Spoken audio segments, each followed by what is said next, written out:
On Monday, the Calgary Flames acquired Tyler Toffoli from the Montreal Canadiens. What were our thoughts about it? I love it. I think a fantastic pickup. A lot of connections here for Tyler Toffoli in Calgary. Obviously, you have the coach here, Daryl Sutter, played for him down in LA for their cups, and you also have Milan Lucic was a part of Tyler Toffoli's wedding party as well. And you also have Sean Monahan here, who played with Tyler Toffoli in junior for the 67s. I think it's fantastic. The acquisition cost may be just a tiny hair, a little much. But once again, you giving up a first, that's exactly what those firsts are here for. As of right now, for the Calgary Flames, they are here to contend for a cup, and those are that is the currency that you use to pick up these type of players. I'm thrilled. I'm so excited to see where he's going to be slotted in this lineup. Obviously, he'll be a middle sixth. You're not touching that top line, but yeah, just overall, I'm thrilled that I'm thrilled to see him in the red, white, and yellow for the next 2 years. They didn't give up Pelche. They didn't give up Zeri. They didn't give up Mackey. They didn't give up Coronado. They didn't even give up Valimaki or Dubé. They did give up a first-round pick, which, look, I mean, we had this. I mean, Blake Coleman was acquired for a first-round pick. So was Barclay Goodrow.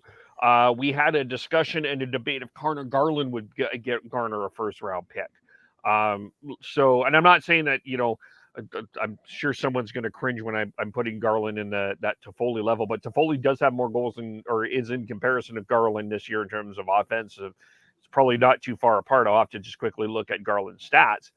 So you're right. So really, I don't think it's that much of an overpayment. I mean, it's top 10 protected, obviously. I would have liked it to have been a conditional first round pick, but I mean, considering the fact that nothing else of huge significance was taken away from this lineup, I'm okay with it.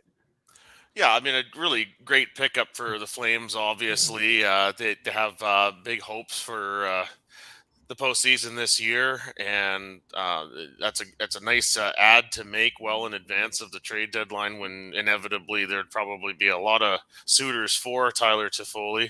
From the Habs side of it, it's just another, I guess, unfortunate reminder of how quickly the fall from grace has occurred here. And some interesting comments from Marty St. Louis, the new coach there today, about how he viewed Toffoli as kind of the captain there that wasn't wearing the C. So apparently it's going to be more than a statistical loss for the Montreal Canadiens, but also quite the presence in the locker room there. But yeah, great move for the Calgary Flames, and we'll see how he fits in.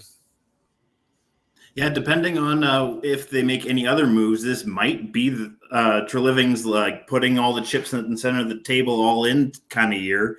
It definitely makes the Flames seem like a legitimate cup contender at this point, now that they picked up another piece of offense, because they definitely were wanting to shore up their secondary scoring.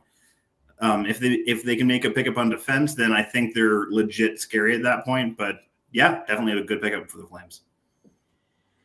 Yeah, it was a steep price to pay, but Tyler Toffoli has the ability to score 20 goals. He scored 30 goals once in his career as well, and 28 last year in 52 games. And he's also not a one-trick pony. So Devin must be very happy about that part. And he's a good two-way guy. You can put him you can play him shorthanded, and can play all situations, and he's going to be able to add depth to that lineup, whether or not he plays on the quote unquote third line or he pushes someone down. So yeah, the Flames are a better team with Tyler Toffoli than they were with Tyler Pitlick. Devin, did you after some reflection, did you have anything to add on? Well, I don't think it's that much of a steep price in consideration to what the Flames gave up. It's a fantastic pickup. We've been, like we said yesterday, the Calgary Flame has been looking for a right shot, right winger since Jerome left. And that's been a decade, just over a decade of waiting and seeing. Yes, he's not a everyday first liner, but God, that depth that he brings to that this already bolstered lineup for the top two lines, especially the past 3 games. That top line has been absolutely amazing, and just recently that Backlund, Mangiapane, and Coleman line have been firing pretty damn well. So adding someone like Toffoli to the mix, I don't think that's a steep price for a first, fifth Pitlick, which is a salary dump, and Heinonen. Heineman.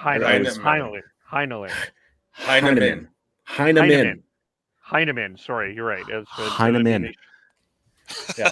You had to do that with your new microphone. You just had to. I know. It's the bassy, dulcet tones there.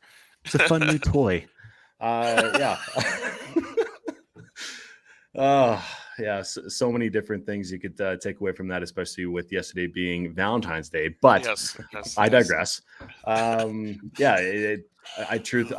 The fact that Calgary didn't give up one of their top end prospects, I think, is a massive win for the Flames. And not saying that the Canadiens got the short end of the stick, but they definitely have another first round pick in this next year's draft. And it's going to be a bit higher, obviously, within the last third of the draft, but it gives them another lottery pick to potentially get another potential core piece going forward. And not saying Heineman. Heineman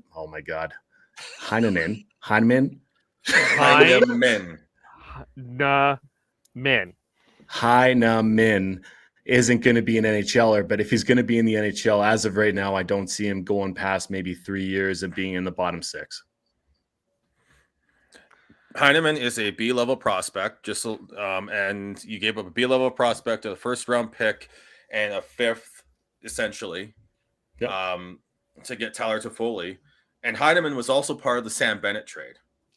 So if you look at the 2 trades that led up to this, the Flames now have Tyler Toffoli and a 2022 second-round pick from Florida, and they gave up Sam Bennett, a 2022 first-round pick, a 2022 fourth-round pick, a 2022 sixth-round pick, and a 2023 fifth-round pick.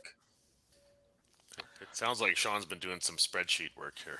It sounds like that. No, but I still don't think that that's terrible. I'm not saying it's terrible. It's a steep price to pay, but it's a very understandable price to pay for the Flames, who are playing really well.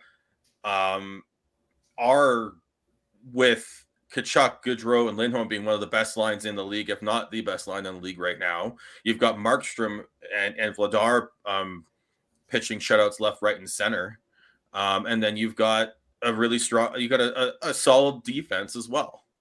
Yeah, so I'll add to that as well. Of course, Daryl Sutter and Tyler Toffoli's connection with the Kings in the past there as well, I think makes this more of a sure bet in their mind. Yeah, and I think in our group chat, I came across very strong, shocking. I'm not saying it's a bad trade for the Flames at all. I just think it is still a steep price to pay, and especially when you consider the 2 trades that led up to it, right? That's a lot of assets going out the door for essentially Tyler Toffoli. And arguably, I think you've got 2 comparable in terms of comparable impact players in Sam Bennett and Tyler Toffoli on either side of it. So